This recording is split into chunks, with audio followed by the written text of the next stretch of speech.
Hello, I'm Myra and I'm 28 years old. I'm living really comfortably right now, and it's no thanks to my ex-husband and mother-in-law. Before I get entirely into the story, let me tell you about how I met my ex-husband, Max. Max and I met in high school. We were juniors when we first met, but we didn't start properly dating until we were at the end of our senior year. I know a lot of people wouldn't get into a relationship at that point considering college and all that, but luckily Max and I planned to go to the same university. Max was the perfect guy for me. He understood me like no one else did, and I genuinely thought that I was the luckiest girl alive. We shared everything together and we never really had any fights. After we graduated college, Max decided it was time for me to meet his mom. Not only because we had been dating for so long, but also because we were going to move in together.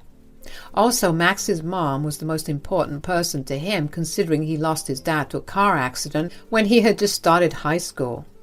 Max's mother, Sasha, had known about me, but we never formally met. I hoped that she'd like me, especially considering how I had been in Max's life for a good 4 years up until then, but she made it very clear since the first day she met me that she did not like me. I never understood why, and neither did Max. She was openly rude and hostile towards me. She kept belittling and insulting me. Whenever Max spoke up for me, she would get even angrier. Max and I decided that it would be best for me to limit interactions with his mother because the way she was treating me was beginning to affect me. Aside from that, I got a really good job straight out of college. I had a degree in a pretty niche and high-return field, and that really paid off, literally. Max, on the other hand, wasn't as privileged as I was. He earned a pretty average amount, and I had no problem footing most of our expenses. We divided our contributions based on our income, and we were happy. After about 3 years of focusing on our careers, Max proposed to me and we got married the following year. It was the happiest and most wonderful day of my life.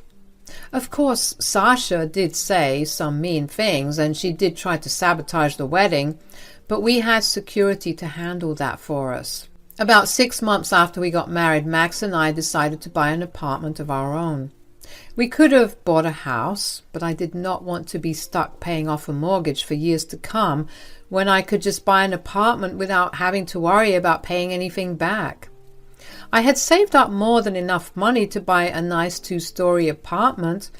Of course, Max also did contribute whatever he could, and before we knew it, we were setting foot in our very own apartment.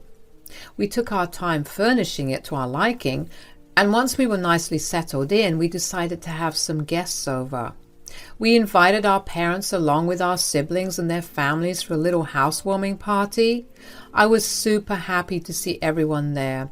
Everything was going well until Max and I happened to have a conversation with Sasha. "This is a nice place." "I know, right? It's really nice that we get to live here." "So how much in mortgage are you guys paying?" "Oh, we were able to save up more than enough to purchase this apartment for ourselves." "What? How did you do that?" "Well, I contributed some, but really Myra's the one who had the means to do it."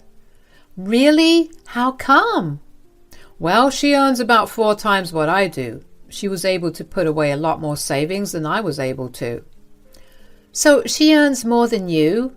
Doesn't that bother you?" "Why should it bother him? He gets to live well, and I have no issues spending on him." "It is the duty of the man of the house to provide for the family. It's disgusting that you're the one doing the role of the man." "Are you saying that your son is less of a man because of it?" "No, I'm saying that you're taking away his ability to be a man." "I don't really think so. I mean, do our genders really matter as long as both of us are happy?" "Of course it does. This happiness you guys are feeling is just temporary. Pretty soon, Max, you're going to feel the weight of disappointment and failure for not being able to provide for your family." "That will never happen. Who cares if Max doesn't earn as much or more than I do? He still does his work around the house and contributes equally to every other aspect of our relationship." You make him do housework? Max, tell me, did your dad ever do anything around the house? That's because it was my job. My husband brought home the money and I made sure he had a relaxing place to come back to when he was tired. Mom, I think that's enough. No, it's not enough. Myra is emasculating you and you're just letting her do that. Sasha, maybe that's how things worked in your relationship, but that's not how it works in ours. Max and I are equals, and there's nothing you could say or do that will change that. Now, you could drop this topic and join us for dinner, or you could leave. Sasha's archaic way of thinking was honestly funny to me at that time. I couldn't believe that she genuinely thought that way. After the party, Max and I did have a good laugh about it, and it kind of became an inside joke between the both of us. I didn't think much of Sasha's comments because I saw no substance in them. I assumed it was the same for Max, especially considering how we joked about the conversation from time to time. But that wasn't the case. A good 2 months had passed since that conversation, and it began to eat away at him. Besides, I'm sure that whenever he called or visited Sasha, she must have reiterated the same things to him over and over again until that was all he could think about. I know that much because one weekend, Max and I were relaxing in bed when I remembered that I wanted to invest in something to further grow my money, so I asked him about it. So, I'm thinking of investing in something. Do you have any ideas? I don't know. Well, you have a lot of finance friends. Could you maybe ask them for an opinion? I don't know. What's going on? Is everything okay? Yeah. Okay? It's clearly not. You're not talking to me properly. Do you want to talk about it? I don't know. Max, I can't read your mind. You either tell me what's going on or behave right. I just don't like how you're flaunting your money. Flaunting my money? What do you mean? I get it. You have a lot of money. Every other day you want to buy something or do something expensive. It's disheartening. It makes me feel worthless. Whoa. Where is this coming from? Is this because of what your mother said that time she came over? I just couldn't help but think about it. It feels like you enjoy lording your money over me. I'm really sorry that I made you feel that way, but can I just say that I have never once tried to do that. I only do things that make us both happy, and I never expect you to pay for anything or do anything that you can't afford. Exactly. You don't expect anything from me because you know I can't give you what you want. Max, I don't want anything from you except for your company. I just want you by my side, and I want you to have fun with me. How can I have fun when I constantly see you pay for everything? I feel pathetic. Well, what do you want to do about it? I want us to split everything equally. I want us to go on more affordable dates. I want us to live in an equal manner. But Max, I take on the brunt of the bills because you won't have any fun money to spend if we do it equally. That's only because you want everything to be expensive. If we live properly, I'll be able to afford everything. All right, if that's what you want. I was confused because I didn't understand why Max should voluntarily put himself through hardships. I wanted nothing more than to rationalize things with him, but he seemed hell-bent on being my equal. It hurt to see how he was slowly changing, but I'd hoped that by giving him what he wanted, he'd realize he was wrong and he'd come back to me. The next few months were pretty good for me. My budget got freed up by a lot, and I had more money to spend on whatever I liked. Obviously, I did not do that, at least not in front of Max. I figured that would only add more fuel to the fire, so I either saved that money up or found places to invest it in. As for Max, he was struggling. He was barely eating because he had no money to spare for the food at the end of the month, even though I always made sure our fridge and pantry was stocked with food to eat.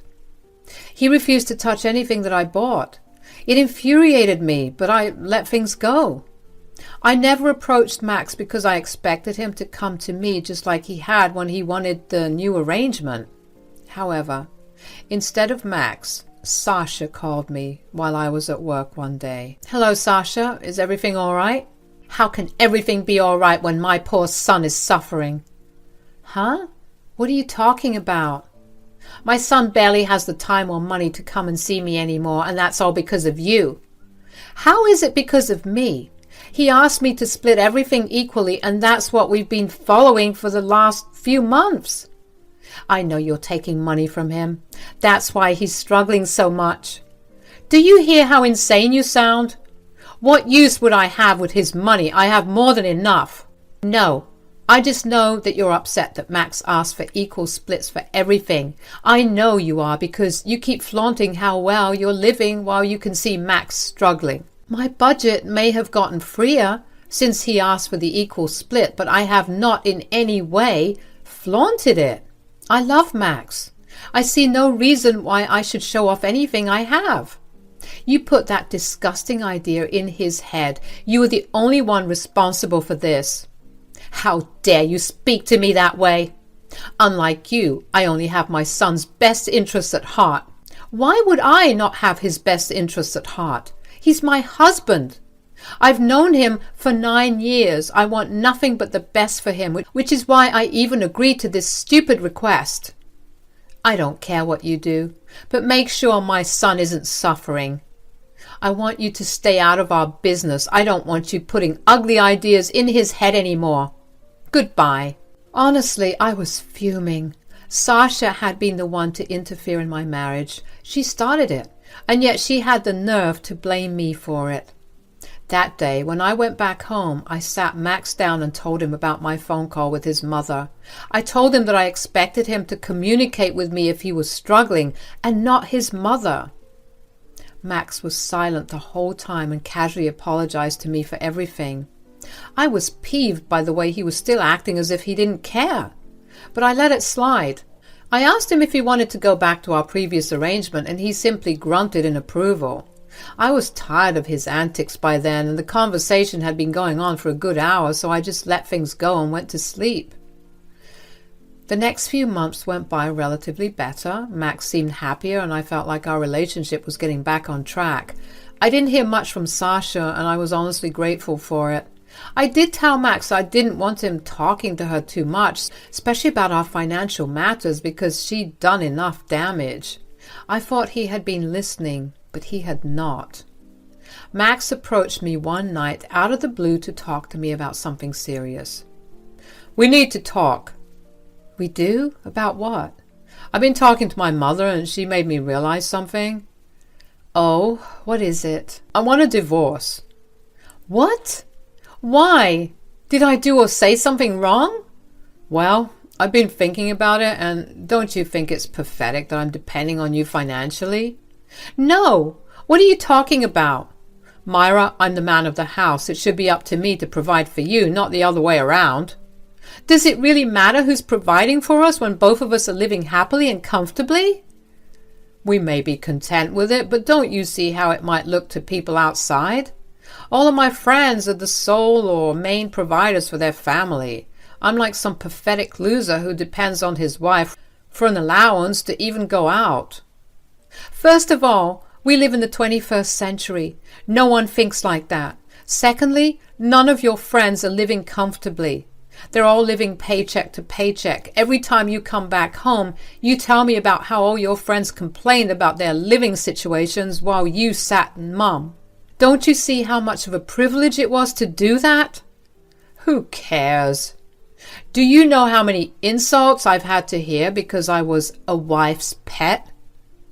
"So you're going to divorce me because I earn too much?"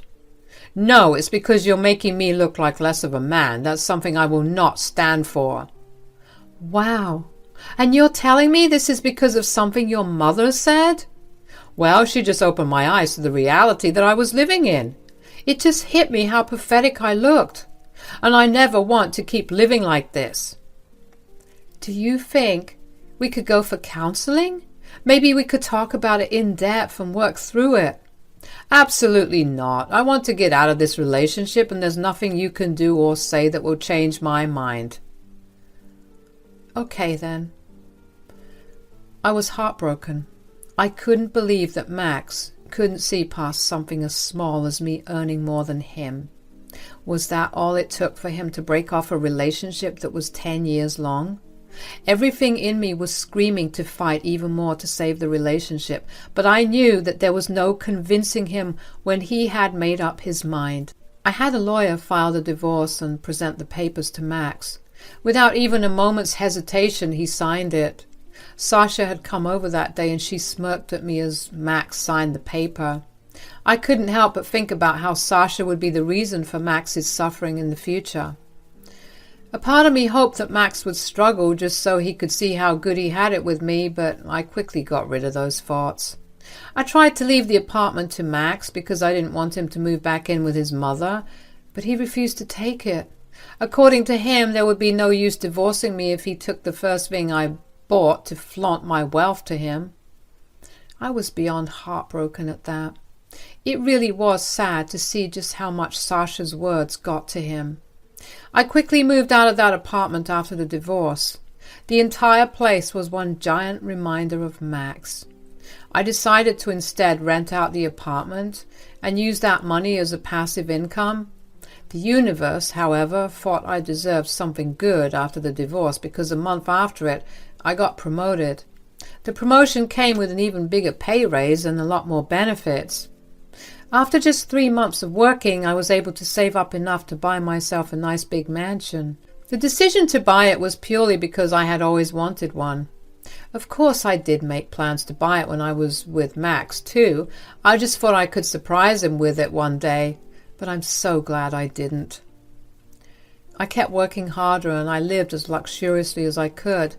I guess I just wanted to show myself just what I was capable of doing when I didn't have the guilt of having too much money weighing down on me.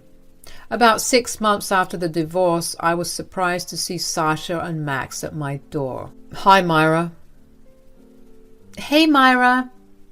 What do you guys want? I see you're living pretty well. Well, I realized that I was being held back and I just worked to my full potential. Listen, I just wanted to say I'm so sorry for everything that I did to us. Oh, well, the past is in the past. Is that all you came here for? Because I'm a little busy right now and I don't have time for you. There's no need to be rude, Myra. I think you've had enough say in my life. I don't want to hear anything more from you. Hey, please calm down. I get that you're still angry and upset with me, but please don't talk to my mother that way. I'm not angry or upset with you. I've learned to let go of everything that happened. But I am standing up for myself in a way that you never allowed me to do. If all you're here for is to berate me, I'm going to go. No, wait. We actually needed to talk to you about something. I'm giving you a minute to run through whatever you need to talk about. Well, after our divorce, I moved into Mom's place. I thought I'd be living a free man, but I actually struggled a lot. Mom's retired and she had no money to spare for me. I was living paycheck to paycheck and I never had any time for fun things like I used to when I was with you. I'm so sorry that I ever thought that I could live a better life away from you. I told you this would happen, but you refused to listen to me or see any reason. Instead, you wanted to listen to your mother. This is exactly what you deserve. How could I have known just how much you were helping my son? I was only doing what was best for him. I didn't want my son to be the butt of jokes among his friends. Right, so you'd rather see him struggle. I don't even think that was the reason you influenced him to leave me. You just didn't like me and you wanted me out. That's not the case, Myra. Listen, whatever's happened has happened. Could we please move past it? Could you please take me back? Why would I ever take you back? You've shown me what you're really like, and after staying away from you for just this short time, I've realized just how much I've been missing out on because I was always too scared of your fragile ego. It was not fragile. Look, we're struggling. Could you help us out a little, at least? You're living in a mansion. I'm sure you have some money to help us out. Sasha, you're part of the reason that Max doesn't have access to this luxury that I have. You have some audacity to ask me for help When you bullied me for years and tore apart my marriage? I have absolutely no obligation to help you out. Don't you have any sympathy for us? We were together for 10 years. Don't I mean something to you? Those are questions you should have asked yourself before asking for a divorce over something as stupid as me earning more than you. If you could throw away our relationship then, why can't I see no value in you anymore? I'm so glad my son left a horrible, selfish person like you. At least this selfish, horrible person isn't struggling enough to go begging their ex for help. Goodbye. The audacity that both of them had to come over and demand me to give them money surprised me. It had been a short enough time for them to realize how wrong they were, and I was glad that it hit them. I thought the first time that Max and I split our expenses equally would have taught him something, but he let his ego get in the way and he had no one to blame but himself. I built my life to where it was no thanks to him, and there was no way that I was ever going to let him come back. Of course, Sasha and Max did not like how I responded to them. They told a lot of their relatives about me refusing to help them out, and I got a lot of calls and texts. I simply told them all that if they were so passionate about helping Max and Sasha, then they could help them out themselves. I was not bothered by them anymore. I've been happier ever since that conversation because I've grown so much, and I've shown myself what I was capable of. The old me would have felt bad and caved in, but I've realized my worth, and I know that I'm not someone who should be taken for granted. Besides, I deserve someone who has a better hold and understanding of their self-worth, someone who won't easily get influenced by others' ideals. For now, I'm going to take my time recovering and rediscovering myself. After all, I haven't been single since I turned 18. I'm going to enjoy my single life and splurge on all the best things that life has to offer. Thank you for